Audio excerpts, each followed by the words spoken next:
dalam kepemimpinan sekuler kapitalis itu kan memang pemimpin itu disetir ya oleh sekelompok orang yang memang punya modal ya.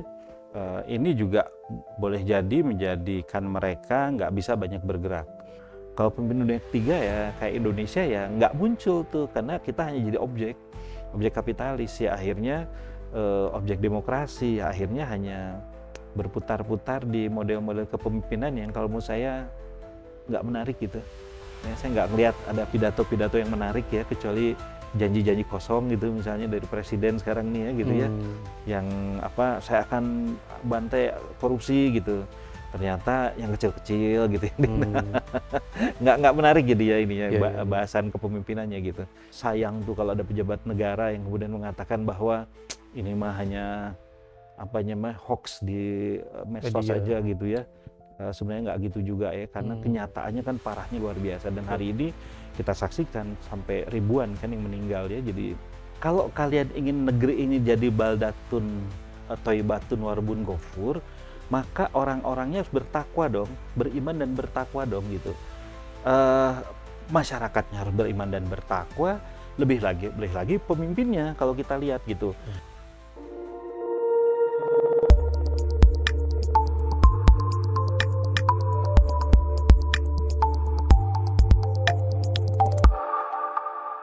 Bismillahirrahmanirrahim. Assalamualaikum warahmatullahi wabarakatuh. Waalaikumsalam Alhamdulillah, warahmatullahi wabarakatuh. alhamdulillah alamin. Wassalatu wassalamu ala asrafil anbiya'i wal mursalin wa imamil muttaqin wa ala alihi wa sahbihi ajmain. Pemirsa Rayah TV ngaji ngarti ngahiji kumaha dararamang sadayana. Alhamdulillah. Mudah-mudahan pemirsa Rayah TV senantiasa diberikan keberkahan dan senantiasa dalam lindungan Allah Subhanahu wa taala. Amin amin ya rabbal alamin. Pemirsa Raya TV, di hari ini, awal bulan Januari 2026 Masehi, Raya TV kembali menyapa pemirsa dalam acara spesial interview Raya TV, di mana tema pada kali ini adalah krisis kepemimpinan, Islam solusinya. Pemirsa, di beberapa momen kita bisa melihat bagaimana kepemimpinan dikritisi oleh banyak pihak. Kita bisa melihat tentang sigapnya atau gagapnya, ya tidak sigapnya pemerintah karena gagap dalam menghadapi bencana Sumatera. Sampai hari ini bencana Sumatera tidak dijadikan sebagai bencana nasional. Bencana Sumatera masih dikelola oleh pemerintah daerah yang tentunya mereka minim dengan segala fasilitas dan kemampuan mereka. Bagaimana dengan pemerintah pada saat ini? Nah, itulah menjadi kritisi yang dilancarkan oleh beberapa pihak. Oleh karena itu, maka pada hari ini kita akan mengkritisi kepemimpinan yang ada di negeri ini, dan kita coba lihat seperti apa sih Islam menjadi solusi atas kritisi itu. Oleh karena itu, pemirsa, kita akan bicara dengan salah seorang ustadz yang luar biasa yang akan menyampaikan pemahaman dan juga kritisinya kepada kita semua, sehingga kita akan teredukasi dan kita akan bisa sampai bisa paham terhadap hal ini. Jangan kemana-mana pemirsa, tetap di spesial interview Royah TV.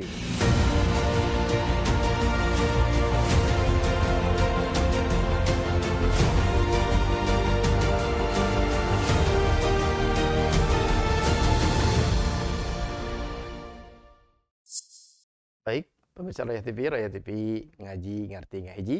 Sebagaimana tadi disampaikan di awal bahwa pada hari ini kita akan membahas di spesial interview tentang krisis kepemimpinan, Islam solusinya. Bersama siapa? Bersama dengan Ustadz Insinyur Taufik Abdul Karim. Assalamualaikum Ustaz. Waalaikumsalam Sehat, wabarakatuh. Alhamdulillah saya bisa.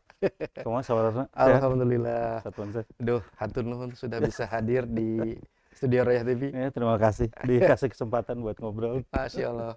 Masih sibuk ngisi sana sini? Alhamdulillah. Ya, ada aja lah kesibukan terus. Inspiring Al-Quran. Iya, menginspirasi dengan Al-Quran sebenarnya. Supaya nggak dituduh ini ekstrim, jadi pakai bahasa Inggris sedikit. Oh, bahasa Inggris. Inspiring Al-Quran, gitu. British dikit. British dikit ya. Ya. Oke, jadi kayak modern modernisasi. Iya, biar nggak terlalu radikal. Oke, Ustaz. Ya, sebagaimana tadi sampai di awal segmen bahwa kita akan membahas tentang kepemimpinan, di mana Ustaz juga bisa melihat ya bagaimana gagapnya pemerintah ketika menghadapi krisis atau bencana Sumatera. Ya. Dan ini juga kita bisa melihat bagaimana mereka juga punya beberapa keputusan yang blunder gitu. Ya, ya, Keputusan yang menurut para pengamat, aduh kenapa kok ambil keputusan seperti ini. ya, ya. Begitu, Ya. Ustadz sampaikan fakta-fakta tentang persoalan kepemimpinan yang menjadi kritisi kita pada hari ini. Ya, Pak Monsen, kalau misalnya angle kita adalah kepemimpinan, maka tentu kita bicara keprihatinan ya. Walaupun nanti di bencana Sumatera itu ada harapan-harapan ya, misalnya bagaimana masyarakat berbondong-bondong untuk memberikan bantuan ya. Para YouTuber, para influencer yang sering kali kita saksikan hedon justru turun ke sana dengan semua bantuan yang dia galang ya. Saya pikir ini harapan. Kita juga melihat bahwa masyarakat Aceh ternyata cukup tangguh ya. Mereka nggak terlalu banyak menangis, nggak terlalu banyak, nggak lebay lah kalau bahasa kita ya, menghadapi kondisi yang benar-benar berat sebenarnya ya. Jadi saya merasa bahwa bencana Aceh itu di satu sisi memang ada harapan dari sisi masyarakatnya gitu ya. Kepedulian sosial sudah semikian bagus ya, tergalang dan sebagainya bagus kalau menurut saya. Tapi di sisi lain memang ada keprihatinan yang luar biasa kalau kita bicaranya angle-nya kepemimpinan gitu. Ya, misalnya di awal-awal bencana itu tiba-tiba ada pejabat publik di Jakarta yang bicara bahwa ini ramenya di sosmed aja kok gitu. di lapangan nggak sedahsyat itu. Padahal dia belum ke lapangan kan. Tapi dia lontarkan statement seperti itu gitu ya. Semudah itu gitu ya. Padahal begitu kita di lapangan, teman saya tuh di lapangan betul-betul. Orang Aceh Tamiang. Saya WA gitu hari ketiga kalau nggak saya WA itu dia menyampaikan begitu. Bahwa saya 2 hari di lantai 2. Perbekalan seadanya dengan tetangga-tetangganya. Ya dia bersyukur juga rumahnya lantai 2 gitu. Kalau yang lain udah habis tuh, dia masih bisa bertahan di atas gitu. Hari ketiga baru ada sinyal. Jadi ketika saya WA tuh baru masuk sinyal tadi Ustadz katanya gitu. Pagi-pagi gitu. Kan artinya dahsyat ya. Belum lagi kalau kita lihat misalnya bagaimana wartawan CNN sampai nangis ya ngadapin kondisi yang seperti itu ya, sampai nggak tahu harus gimana ini tuh. Ya, bahkan beberapa relawan yang sudah pulang ke Bandung juga ketika saya ngobrol, saya nggak sempat ke sana, saya belum sempat ke sana, nggak seperti waktu Aceh tsunami saya di sana gitu, tapi untuk bencana kali ini saya nggak ke sana. Tapi saya ketemu dengan teman-teman yang udah dari sana, bilang, wah ini ngeri nih, ya kondisinya. Jadi ada banyak desa yang hilang tiba-tiba gitu, ya karena arus sungai itu biasanya belok tuh, kalau sungai itu kan lebih banyak belok tuh, karena arusnya sangat kencang dan dengan sedimen serta kayu-kayu itu jadi bypass dia. Jadi ini desa-desa ini hancur semua nih, habis semua tuh, ya sampai dia ngeliatin ada rumah yang tinggal setengah, rumah mewah di Padang itu, dia liatin tinggal setengah rumahnya itu, tetangga-tetangganya udah hancur semua. Jadi memang luar biasa ya. Bahkan sebagian tuh menganggapnya mungkin lebih berat dari tsunami gitu. Kenapa? Karena kalau tsunami airnya turun lagi, kalau ini ngendap dia kan sedimennya. Sedimen. Jadi berapa relawan mengatakan bahwa nginjak tanah itu dikirain kuat gitu, ternyata tuh sedimen gitu. Sampai kaki itu masuk ambles gitu ya. Jadi memang agak berat ya. Nah, kan sayang tuh kalau ada pejabat negara yang kemudian mengatakan bahwa ini mah hanya hoax di medsos saja gitu ya. Sebenarnya nggak gitu juga ya, karena kenyataannya kan parahnya luar biasa. Dan hari ini kita saksikan sampai ribuan kan yang meninggal ya. Jadi na'udzubillah min dzalik, na'udzubillah. Lalu ada juga pejabat negara yang bilang kayunya tuh cuman kayu alami gitu ya, terseret banjir alami gitu ya. Tidak ada pembalakan liar dan sebagainya, jadi nggak usah tuh dibesar-besarkan gitu. Terus gimana dengan kayu-kayu yang kita saksikan hari ini? Ada nomornya lagi? Nomornya terpotong rapi lagi gitu.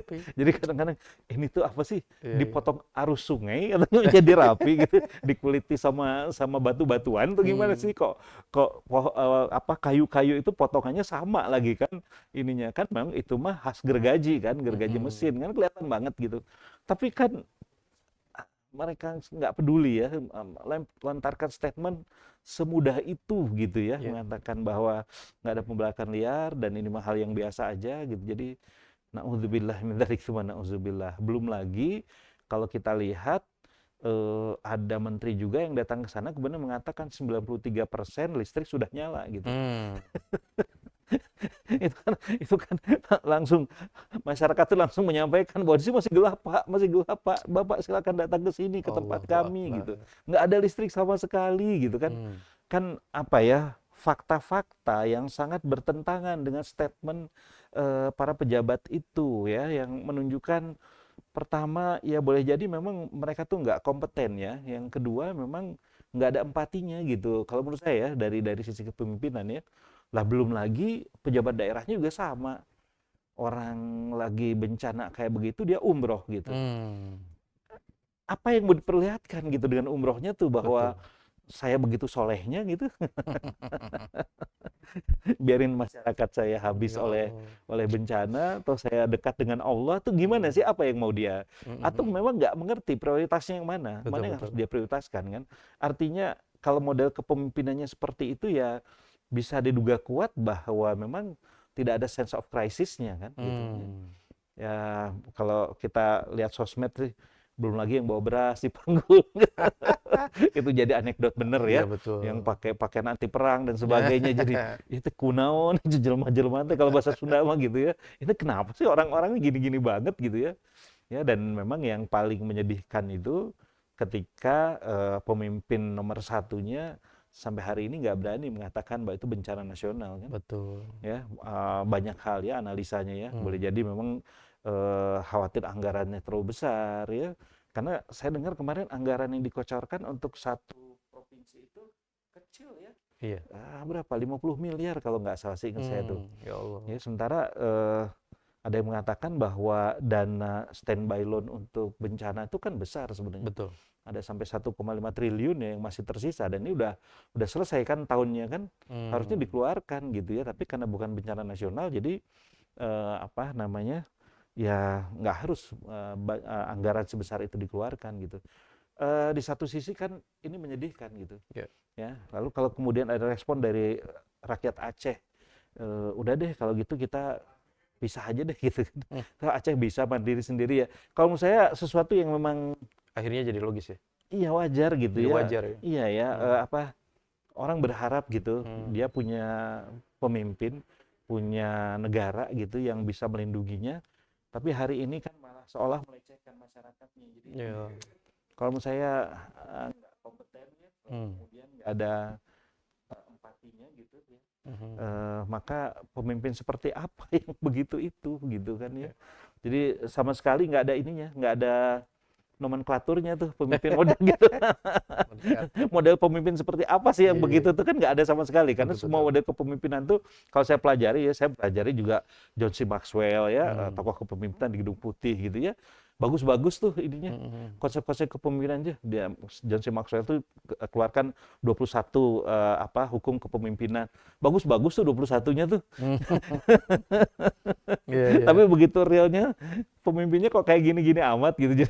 Jadi kadang-kadang kita merasa bahwa ya gini ya ininya tuh ya, apa namanya, kepemimpinan yang sekarang ada di hadapan kita dipimpin dengan orang-orang yang seperti ini gitu ya. Ya. Yang kalau menurut saya ya dari kelihatan gitu ya bahwa dia jadi pemimpin nggak pernah mikirin rakyatnya gitu.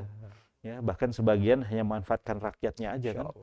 Ya, misalnya kemarin ada bantuan dari mana, Jawa Timur kalau saya lihatnya, masuk ke Sumatera Utara malah dipotong kan oleh pejabat daerahnya kan, bantuannya kan. Jadi apa ya, kita prihatin kalau menurut saya Ustaz, ininya ya, kalau kita ngambil angle kepemimpinan ya. Betul, betul. Dan tentu saja bukan kepemimpinan seperti ini yang diharapkan oleh masyarakat ya. Ketika mereka didaulat untuk jadi pemimpin oleh masyarakat, pasti masyarakatnya punya mimpinya nggak, bukan pemimpin-pemimpin seperti ini gitu. Betul. Ya, pasti harapannya kalau di musim pemilu itu kan harapannya baldatun, thayyibatun, warobun gofur, pemimpinnya sidik amanah tabligh fatona gitu ya.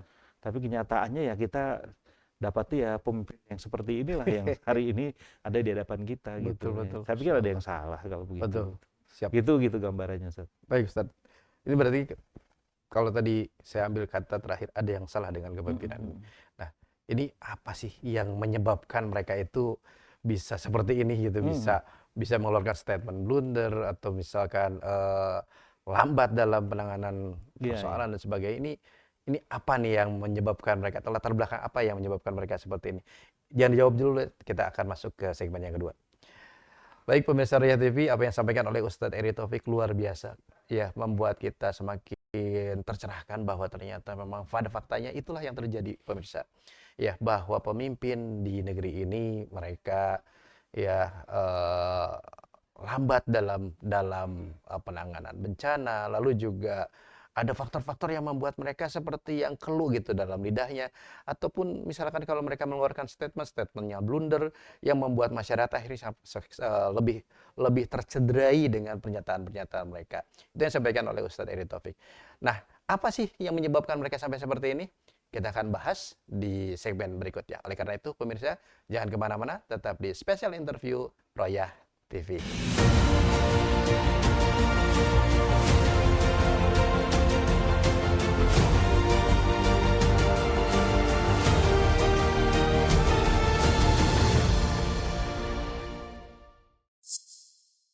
Baik, pemirsa Royah TV ngaji ngerti ngaji, jangan lupa like, comment, dan share. Hari ini spesial interview Royah TV sedang membahas tentang krisis kepemimpinan Islam solusinya bersama dengan Ustadz Eri Taufik.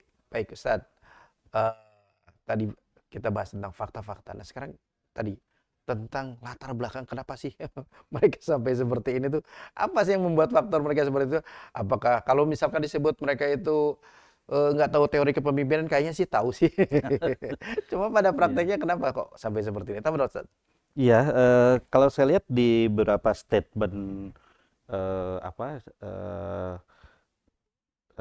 apa orang-orang intelektual kita ya, Hmm. banyak hal ya yang mengakibatkan seperti itu. Tapi mereka mengatakan bahwa ini krisis moral gitu ya, Oh, krisis krisis moral moral. kepemimpinan ya. Dalam hal ini pemimpin-pemimpin yang muncul itu memang nirmoral, pemimpin yang Hmm. tanpa moral gitu. Sehingga bukan pemimpin-pemimpin yang diharapkan muncul oleh masyarakat gitu ya. Banyak hal, salah satunya memang karena mereka itu dipilih untuk jadi pemimpin bukan karena kompetensi kan, Bukan karena sebagai kompetensi. pemimpin ya, lebih karena partai pendukung, pemimpin nomor Oh. satu ya, atau kemudian orang yang punya utang budi ketika Hmm. campaign, ketika kampanye, kan hanya seperti itu. Jadi Hmm. bukan orang yang memang betul-betul punya karakter kepemimpinan ya. Kalau dalam bukunya John C. Maxwell itu kan karakter kepemimpinan itu born and made gitu ya. Dia dilahirkan dan dia di-create gitu ya, sehingga jadi pemimpin. Kalau gambarannya para nabi dan rasul itu rata-rata gembala ya. Kenapa? Karena Allah ingin membentuk mereka untuk jadi pemimpin. Karena seorang Hmm. gembala itu nggak mungkin membiarkan hewan gembalaannya kelaparan, kepanasan, kehujanan gitu ya. Tentu mereka akan mengamankan hewan-hewan gembalaannya gitu ya. Nah, kelihatannya ini nggak muncul yang seperti itu karena memang bukan dari sebuah proses seleksi kepemimpinan yang seharusnya Hmm. ya. Sehingga kan kalau kita lihat dalam konteks demokrasi gitu ya, kan yang terjadi itu adalah bagi-bagi kekuasaan. Ya Nah. misalnya seorang terpilih menjadi presiden, Hmm. lalu kemudian dia punya tim sukses ketika ketika campaign, ketika kampanye. Nah, orang-orang seperti inilah yang kemudian diharapkan nantinya mereka mengharapkan dapat jatah kursi kan gitu. Nah. Sampai tingkat nomor satu kan menteri kan, sampai tingkat nomor satu di bawah presiden menteri.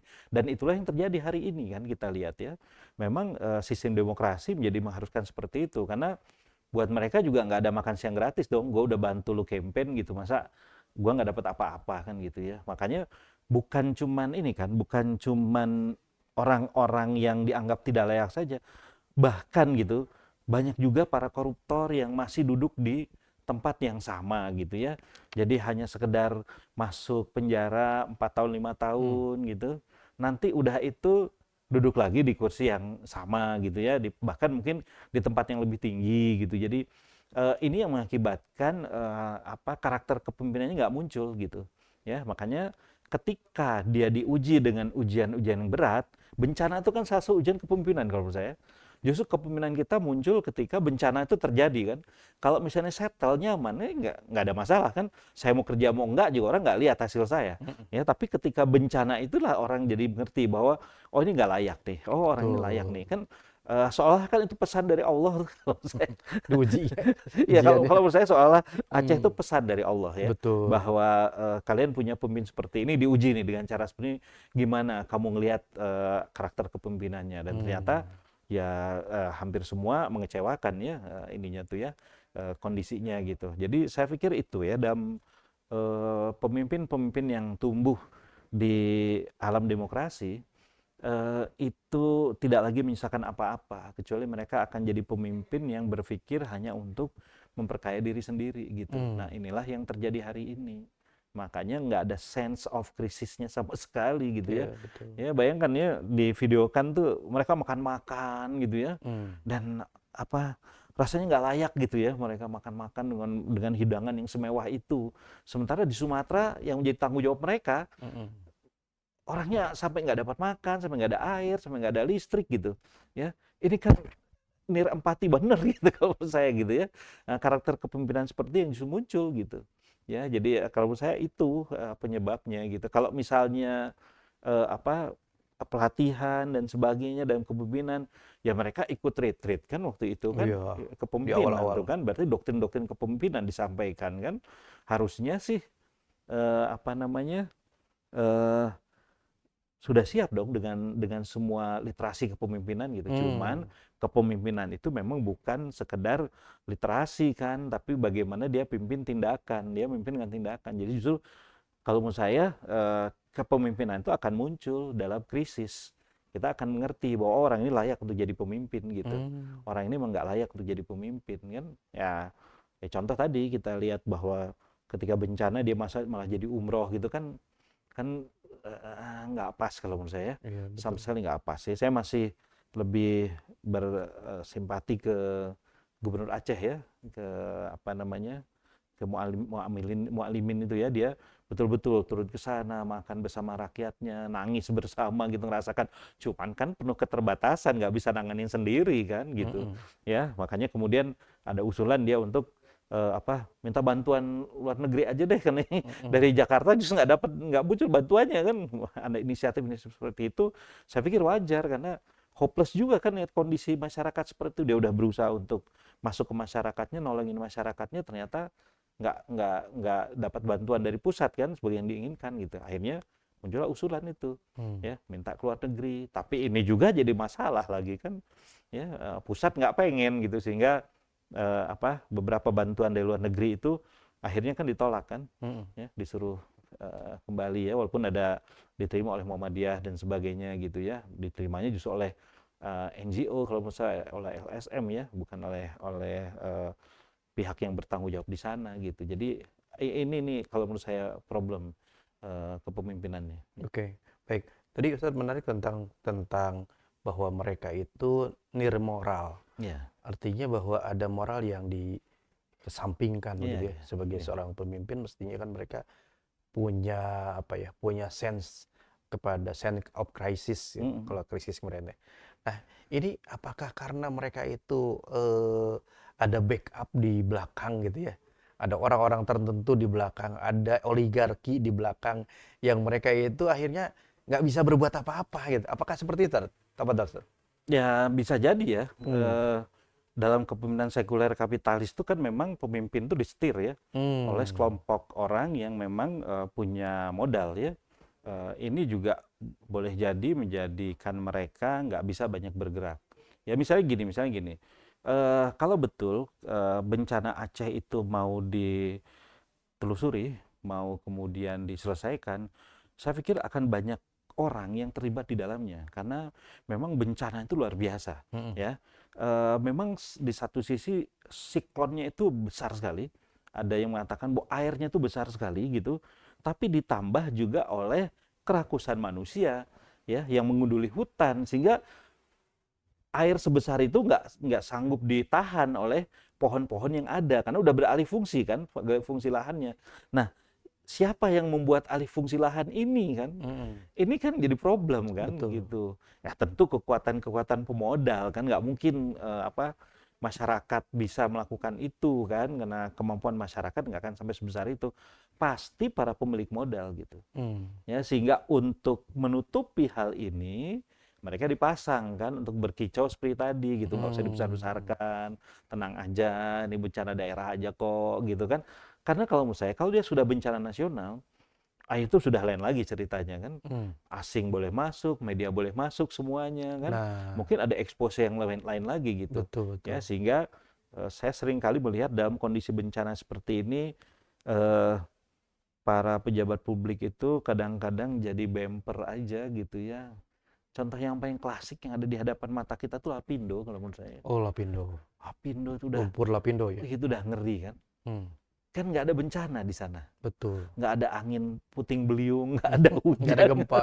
nggak ada gempa gitu ya.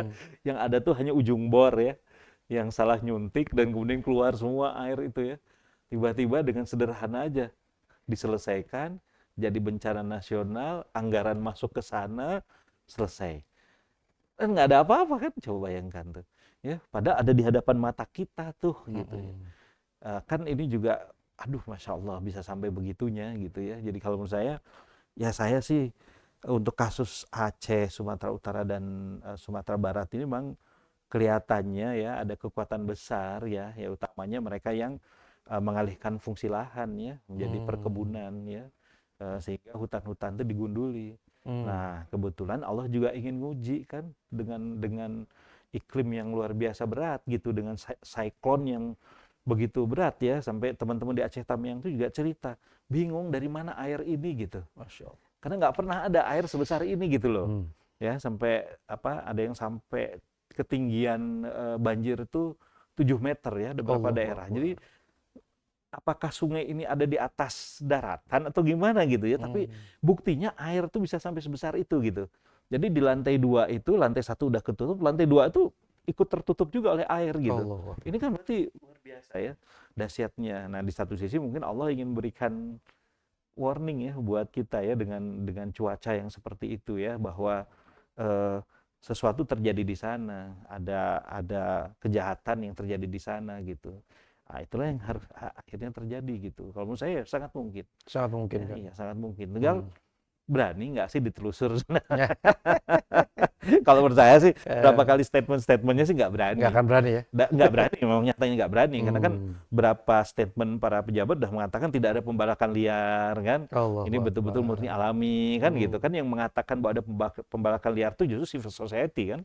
Kekuatan publik kan yang mengatakan itu dengan menyaksikan ini loh ada nomornya loh kayu dan sebagainya gitu. Tapi kalau pejabat publik kan tetap mengatakan bahwa tuh lihat nggak ada kok, nggak ada pembalakan liar kok di sini, memang hujannya terlalu besar gitu sehingga membawa pohon-pohon gitu. Jadi aman lah kalau menurut saya gitu, nggak ada apa-apa. Padahal kalau kita dari petanya kan waduh udah luar biasa ya. Betul. Peralihan fungsinya itu luar biasa ya. Utamanya sawit kalau menurut saya. Kalau di sana itu ya, di Sumatera itu ya. Memang beralih fungsi jadi kebun sawit. Yang ternyata kemampuan kebun sawit itu nggak seperti kemampuan pohon biasa, ya karena kan akarnya serabut ya. Betul. Jadi begitu ada air ya ke bawah semua kan pohon-pohonnya gitu. Nah, itu kalau menurut saya ini. Nah itu menarik tentang masalah kalau tadi iya bahwa ternyata dengan adanya backup di mereka, oligarki di belakang mereka akan terbatasi gitu kata-kata mereka, bahkan ciri kepemimpinan pun akan terbatasi dengan adanya. Apakah dengan sistem demokrasi yang dengan mahalnya kepemimpinan di dalam sistem demokrasi karena harus ngeluarin modal sekian itu akan terus seperti ini Tafadhol. Ya gini, sebenarnya gini ya, kalau kita bicara nanti misalnya kajian-kajian kepemimpinan ya, John C. Maxwell dia mengatakan bahwa hukum pertama kepemimpinan itu sebenarnya pimpin keyakinan gitu. Seorang itu akan jadi hebat, akan jadi besar kalau memang dia punya keyakinan, visi besar sebagai pemimpin. Nah kalau bahasa kita visi besarnya ideologi sebenarnya ya. Itu yang akan jadikan dia besar gitu. Celakanya ini tidak kita temukan di para pemimpin di negara dunia ketiga, ya, utamanya negara-negara yang dikuasai oleh oligarki gitu, karena pemimpinnya justru disetir kan, diarahkan gitu Ya, oleh ya, ya. para pemilik modal, sehingga yang muncul itu adalah pemimpin-pemimpin yang dandy, yang classy, yang Gemoy. menyenangkan, yang begitu. Jadi eh, cenderung muncul kepemimpinan seperti itu gitu. Jadi bukan kepemimpinan yang betul-betul yakin dengan keyakinan gitu. Visi besar dia oke. Kalau kemudian ada yang menghambat visi besarnya harus kita selesaikan hambatan-hambatan ini. Nggak begitu kan pemimpin di negara dunia ketiga ini ya. Yang muncul tuh malah pemimpin-pemimpin seperti tadi, pemimpin-pemimpin yang ya apa ya? Kalau di bukunya John C. Maxwell tuh dia mengatakan bahwa sebagian pemimpin Amerika itu betul-betul pemimpin yang ideologi. Jadi walau bagaimana mereka akan menyelesaikan persoalan-persoalan mereka dengan ideologi mereka, gitu ya. Ini yang menjadi hebat gitu. Lalu dia menyampaikan bahwa Michael Gorbachev itu salah besar, ya. Dia dapat hadiah Nobel dari orang-orang sekuler, tapi harus diingat bahwa dia sudah menghancurkan sebuah ideologi besar komunis ya, yang sudah tegak hampir 100 tahun. Tentu dapat Nobel dari kelompok sekuler gitu ya, karena Sudah menghancurkan. menghancurkan. Ya, tapi kita lihat hasilnya ketika ideologi itu runtuh, pemimpin-pemimpin Rusia sekarang tidak menggunakan ideologi sekuler sosialis komunis lagi gitu, ya nggak bisa bangkit kan dia terus aja di bawah kekuasaan Amerika. sekuler gitu ya. Nah, negara-negara dunia ketiga lebih repot lagi. Kenapa? Karena mereka pemimpin boneka sebenarnya gitu, yang tidak punya ideologi apapun kecuali ya diarahkan saja oleh para uh, pemilik modal gitu. Ini yang sedihnya gitu. Ya, makanya kalau kita lihat model-model kampanyenya kan nggak menarik kalau menurut saya. Ya, di Indonesia misalnya ya, model-model kampanyenya tuh nggak menarik sebenarnya. Kalau harus milih presiden tuh apa yang bisa dipilih sih dengan orang yang model kampanye itu seperti ini gitu. Ya bahkan beberapa contoh misalnya ya, kasus di Jawa Barat saja misalnya ya, kita punya Ilham Habibie yang Teknokrat. katanya oke lah gitu ya, dia punya kompetensi yang bagus gitu dan punya kepemimpinan yang bagus gitu, rada soleh oge gitu, tapi nggak kepilih sama sekali gitu. Yang kepilihnya kan yang justru ya begitu, yang begitu-begitu gitu ya, karena jadi tidak muncul tuh pemimpin-pemimpin yang memang bagus gitu ya. Karena itu kalau menurut saya demokrasinya kita objek sih, kita bukan subjek demokrasi gitu. Kan beda dengan seorang Trump ya, yang memang Memainkan. iya, karena dia memang memimpin dengan keyakinannya kan, dengan sekulernya kan, yakin itu semua dia selesaikan dengan itu dan terbukti kan dia jadi pemimpin besar gitu. Kalau pemimpin dunia ketiga ya kayak Indonesia ya nggak muncul tuh, karena kita hanya jadi objek kapitalis ya, akhirnya objek demokrasi ya, akhirnya hanya berputar-putar di model-model kepemimpinan yang kalau menurut saya nggak menarik gitu. Ya, saya nggak ngelihat ada pidato-pidato yang menarik ya, kecuali janji-janji kosong gitu misalnya dari presiden sekarang nih ya gitu ya, yang apa saya akan bantai korupsi gitu, ternyata yang kecil-kecil gitu ya. Nggak menarik jadi ya ini ya, Iya, iya, iya. bahasan kepemimpinannya gitu. Ya saya bilang demokrasi di negara dunia ketiga ini hanya jadi alat aja sebenarnya, Oke. alat penjajahan gaya baru lah oleh Barat gitu ya, untuk bisa mensetir para pemimpin-pemimpinnya gitu. Itu tuh gambaran saya tuh. Oke, berarti termasuk juga statement-statement di media atau di apa di tengah-tengah masyarakat itu bisa dibilang statement kosong ya, karena memang seakan-akan berapi-api, saya bersama rakyat saya, Iya. itu sebetulnya lip service atau seperti Iya, apa, karena Ustaz? kan kita ngeliat nggak ada faktanya di lapangan gitu. Hmm, Ya, kalau betul deh, kalau betul ya, kemarin itu yang uang yang berapa triliun itu yang iya. dijajarkan di belakang Pak Prabowo itu, Pak Hmm, Prabowo-nya bikin statement gitu ya, keberhasilan kami, tersangkanya siapa ya? Nggak ada tersangkanya ternyata nggak gitu. ada Nggak ada tersangkanya. tersangkanya. Kalau Hmm, betul ya, nggak ada tersangkanya, coba bayangkan. Uangnya sebanyak itu gitu. iya. Ya, bahkan mulai ada selentingan ingin memberikan normalisasi terhadap korupsi kan. Oh, Udah aja deh kita maafin aja, yang penting uangnya kembali gitu. hmm. Lah namanya korupsi kok minta uangnya kembali itu gimana sih gitu. Namanya korupsi, sejak awal dia koruptor kan, sejak awal dia jahat gitu, ngakal-ngakalin anggaran kan, masa harus dikembalikan uangnya? Sejak awal pengen ngambil uangnya kok gitu.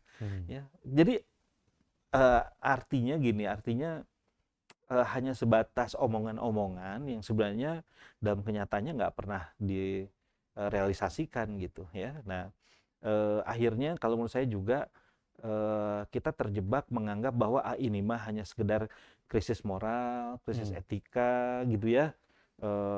Bukan model kepemimpinannya yang memang salah gitu ya. Tapi hanya model kepemimpinannya udah bener nih gitu ya. Tapi dia kurang moral aja gitu. Dia kurang etika aja, kurang empati aja gitu. Jadi model kepemimpinannya nggak boleh diganggu gugat nih. Ini udah final nih gitu. Tinggal kita hiasi aja dengan akhlakul karimah, dengan etika, dengan moral. Akhirnya orang lari ke sana gitu. Ya, nah, kalau menurut saya ya justru itu yang jadi problem gitu kan. Karena contoh misalnya kalau menurut saya Pak Prabowo itu seorang pemimpin yang luar biasa ya. Dia putra terbaik negeri ini gitu. Komandan Kopassus. Saya masih beranggapan Ustadz ya, orang terbaik di negeri ini tuh militer, Tat. Karena kayak kita orang sipil ya nggak bisa gelut gitu, Tat. Mereka udah intelektualnya bagus ya, fisik mereka bagus gitu kan.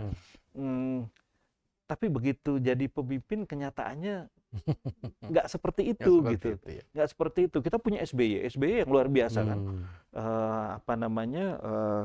Jebolan akademi militer terbaik ya, orang-orang terbaik kan. SBY itu bukan sembarang orang, dia orang terbaik. Tapi nggak bisa juga kan mimpin negeri ini untuk menjadi negara yang besar gitu, berpengaruh di dunia kan nggak bisa juga akhirnya gitu. Masyarakat juga tetap saja dalam kondisi kemiskinan dan sebagainya ya. Kalau menurut saya bukan soal moral gitu, bukan cuma semata soal moral. Ada sesuatu yang salah dalam format kepemimpinannya kalau menurut saya gitu. Jadi gitu tuh. Siap. Baik. Menarik tentang masalah format kepemimpinan dan juga tadi dikaitkan dengan teori-teori Maxwell ya, yang di Amerika tentang kepemimpinan yang dia punya latar belakang ideologis. Nah, sebenarnya Islam punya nggak? Nah, itu kita akan bahas nanti di segmen yang tiga, Ustaz.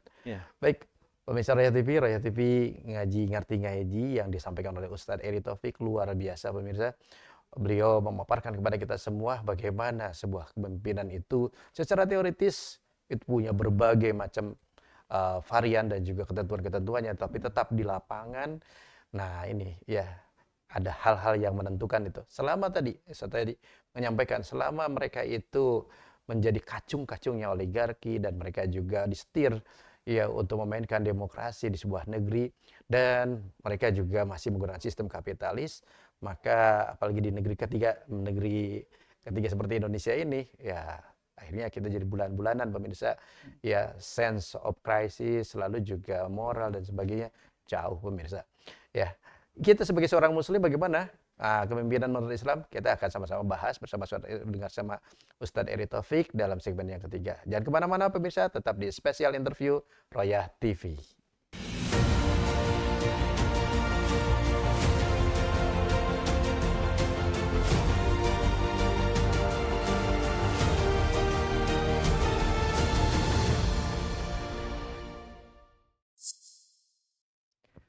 Baik, pemirsa Royah TV ngaji ngerti ngahiji, jangan lupa like, comment, share. Dan pada hari ini spesial interview sedang membahas tentang krisis kepemimpinan Islam solusinya bersama dengan Ustadz Eri Taufik. Baik, kita kembali lagi kepada Ustadz Eri Taufik.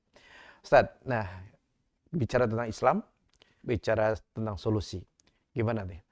Kepemimpinan menurut Islam, ya, apakah Islam itu juga akan melahirkan pemimpin-pemimpin tangguh, pemimpin-pemimpin yang hebat ya, sebagaimana tadi disampaikan oleh Maxwell tadi teori-teorinya seperti itu, apakah Islam juga punya teori atau seperti apa? Tafadhol Ustaz. Ya kalau menurut saya Islam lebih dahsyat lagi gitu. Lebih dahsyat lagi. Ayat Al-Qur'an itu mengatakan gini. A'udzubillahi minasyaitonirrajim. Bismillahirrahmanirrahim. Walau anna ahlul qura amanu wattaqau lafatahna alaihim barakati minas sami wal ard. Walakin kadzabu fahusnahum bima kanu yaksibun. Di situ kan seolah-olah berikan kepastian buat kita, ada janji dari Allah. kalau saja penduduk negeri itu beriman dan bertakwa, aku bukakan barokah di langit dan bumi gitu. Ini kan menunjukkan bahwa ada janji dari Allah. Kalau kalian ingin negeri ini jadi baldatun thayyibatun warbun ghafur, maka orang-orangnya harus bertakwa dong, beriman dan bertakwa dong gitu. eh, Masyarakatnya harus beriman dan bertakwa, lebih lagi pemimpinnya kalau kita lihat gitu. Nah, kalau pemimpin ini bukan hanya bicara moral, tapi dia bicara tentang keimanan dan ketakwaannya, maka dijanjikan oleh Allah barokah dari langit dan bumi. Nah, ayat ini kalau dibandingkan dengan ayat yang lain, ada ayat yang lain yang hampir serupa gitu. Allah mengatakan fala manasu madzukiru bihi fatahna alaihim abwaaba kulli syai'in. Jadi kalau mereka melupakan apa yang aku ingatkan, nggak ada bekal keimanan dan ketakwaannya gitu kira-kiranya, Allah mengatakan la fatahna alaihim abwaaba kulli syai'in. Allah bukakan tuh pintu-pintu kesenangan. Jadi di satu sisi di sini mah barokah, di sini mah hanya kesenangan-kesenangan aja gitu. Ya. Apa yang bedakan? Yang bedakannya yang satu taat kepada Allah dan bertakwa, yang satu lagi mengabaikan hukum-hukum Allah dan sama sekali tidak melandaskan pada ketakwaan gitu. Ternyata sama-sama dibukakan oleh Allah. Hanya yang satu sebatas kesenangan-kesenangan, yang satu ditambahkan dengan barokah. Ini kan jadi menarik tuh dua ayat ini kan ketika kita comparekan gitu ya. Hari ini kalau kita lihat di negara-negara demokrasi dimanapun berada gitu ya, memang mereka unggul secara material kan, ya karena Allah janjikan tadi kan, udah kalau bicara pengen negerinya unggul, negerinya hebat gitu ya, nggak usah beriman, nggak usah bertakwa, Allah janjikan itu gitu, ya.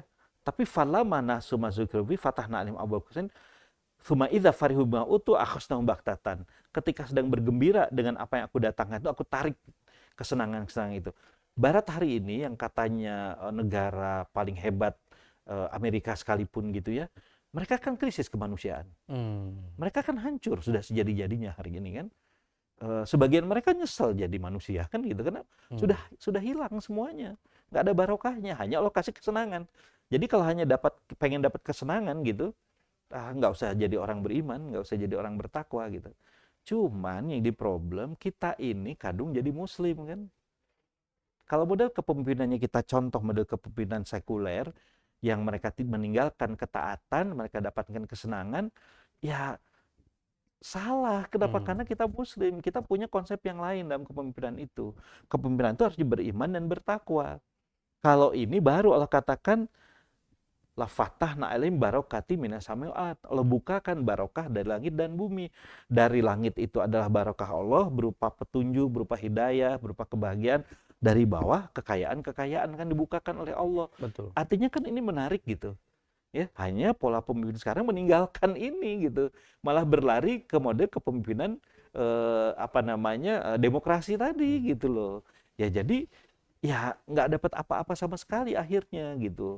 Ya kalau orang-orang yang kafir sekalian diberikan waktu tunda oleh Allah istidraj ya dengan kepemimpinannya itu ya, kesenangan dia dapatkan tapi nggak usah berharap kebahagiaan. Makanya kan Barat itu nggak bisa membedakan mana yang bahagia mana yang senang gitu. Jadi orang berzina ditanya, "Are you happy?" Jawabannya happy dong. Padahal dia zina gitu. Iya. Karena literasi happy itu sebatas kesenangan kan buat Betul. mereka. Nggak ada ketentraman hati, nggak ada kemudian tumak ninah gitu. Nah dalam Islam punya konsep yang lebih hebat gitu.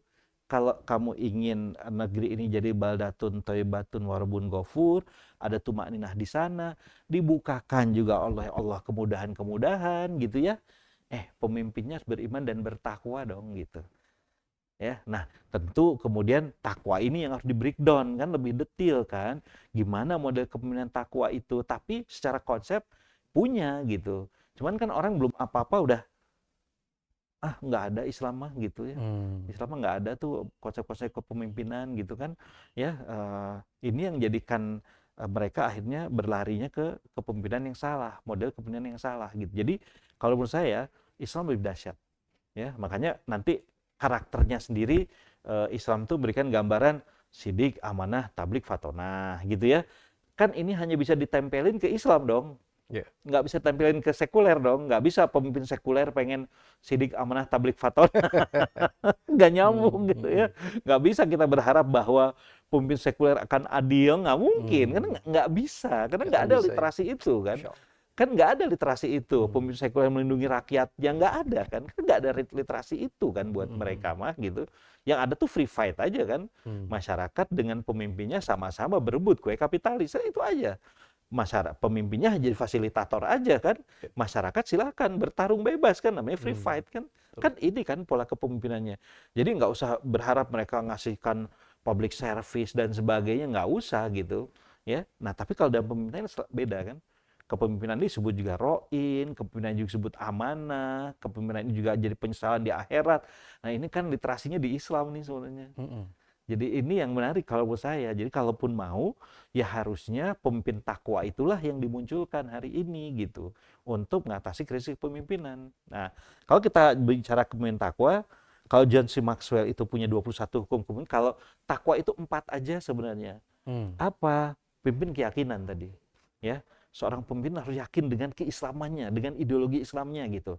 Jangan sampai kemudian karena pengen viral, karena pengen populis, akhirnya meninggalkan Islam.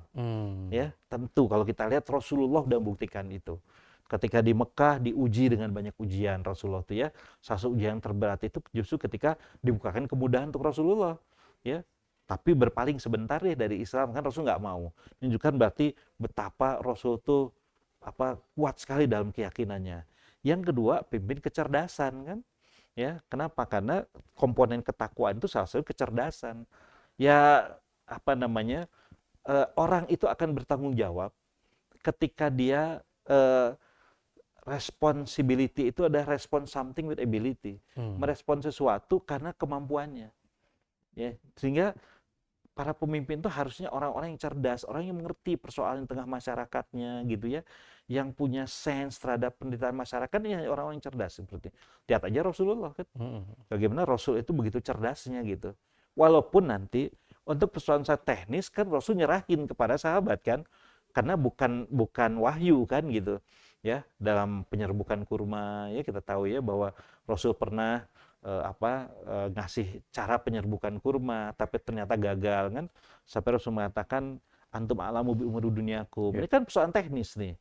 Ya, kalau persoalan din Rasul paling cerdas kan di antara kita semua ya.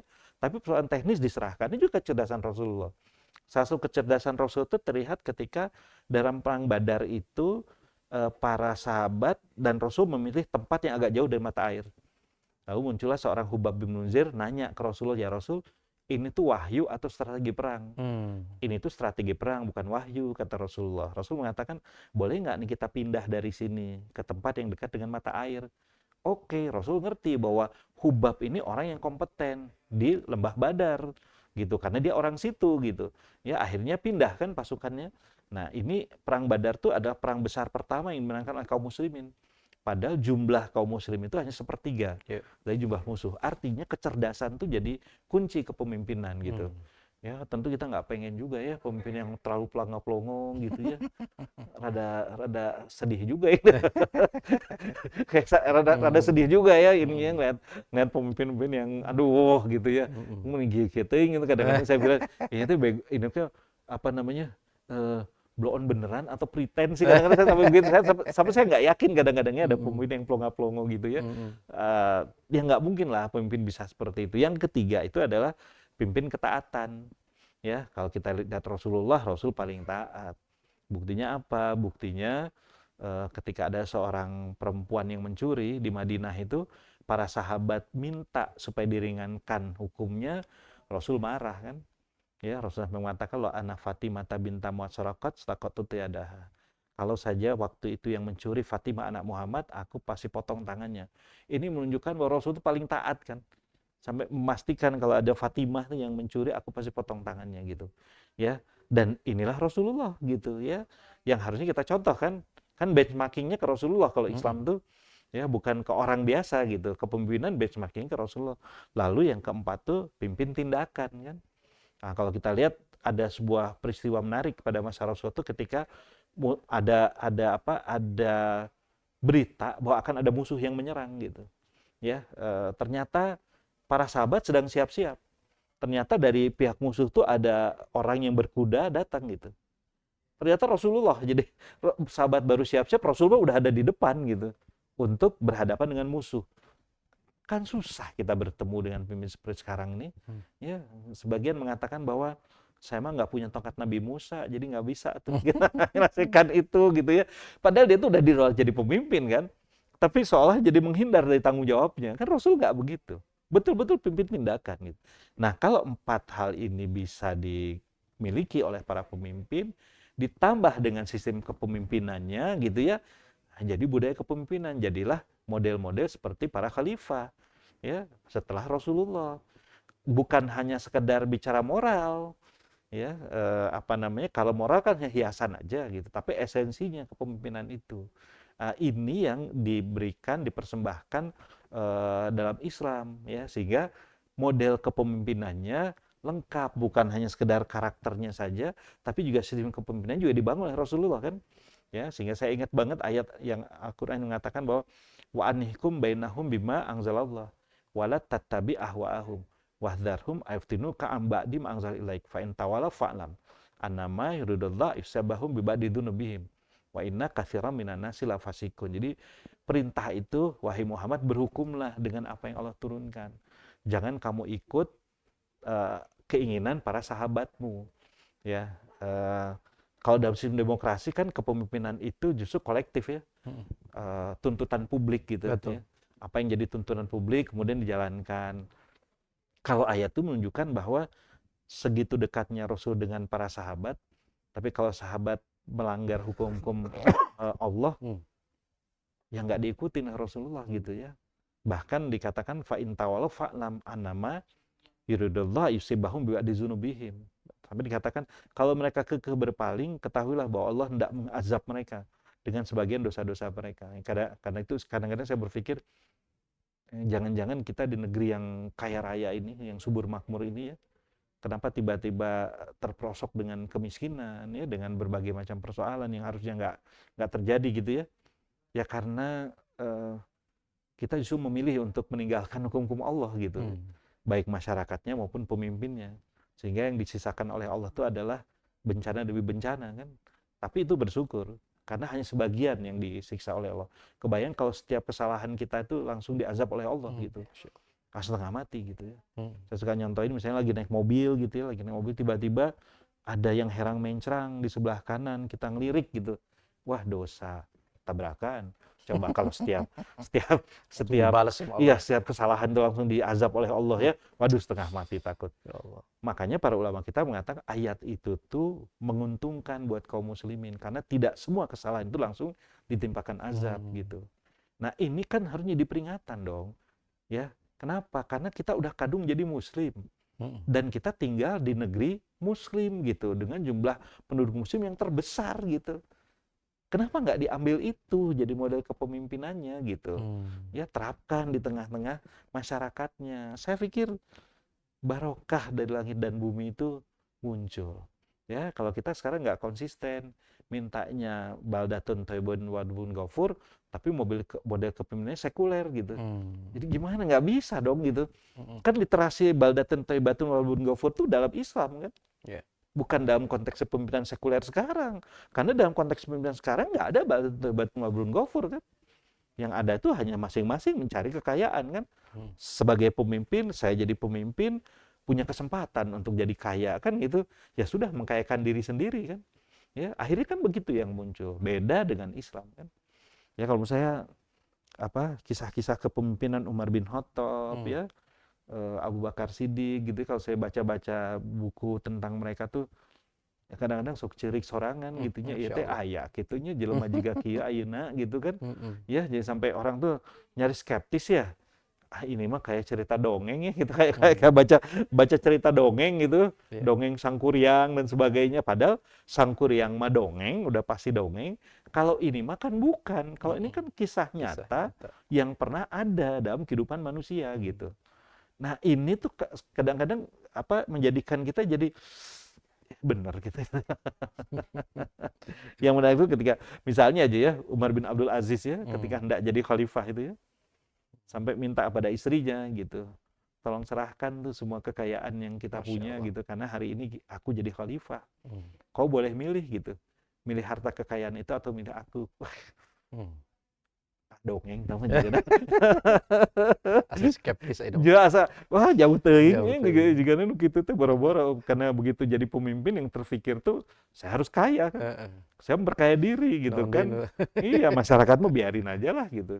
Nah, jadi ini yang kalau menurut saya Hmm. apa yang masih harus terus kita diskusikan, masih Hmm. harus terus kita apa wacanakan di tengah masyarakat gitu bahwa ngambil model kepemimpinan sekuler itu nggak ada gunanya buat kaum muslimin Ya. sebenarnya gitu ya. Kenapa nggak ngambil model kepemimpinan Islam aja sih gitu ya? Ya. Ya, yang lebih pasti janjinya juga dari Allah gitu, Masya Allah. ya kan? Dicontohin sama Rasulnya, contohin sama para sahabat, Hmm. dilanjutin lagi oleh Abbasiyah, dilanjutin lagi oleh apa namanya Khalifah Khulafaur Rasyidin, Umayyah, Abbasiyah, Utsmaniyah. Kan contohnya banyak banget tuh dengan semua ceritanya kan. Hmm. Dan itu yang melaksanakan manusia kan. Hmm. Bukan seperti Kapten Tsubasa di Jepang itu yang tokoh fiktif gitu Iya. ya, bukan Sang Kuryang yang tokoh fiktif gitu kan, bukan gitu kita tuh, bukan Rahwana, bukan tokoh-tokoh fiktif, tapi itu mah betul-betul ada dan pernah dijalankan Iya. gitu. Tinggal comot aja kalau menurut saya, tinggal ambil aja gitu.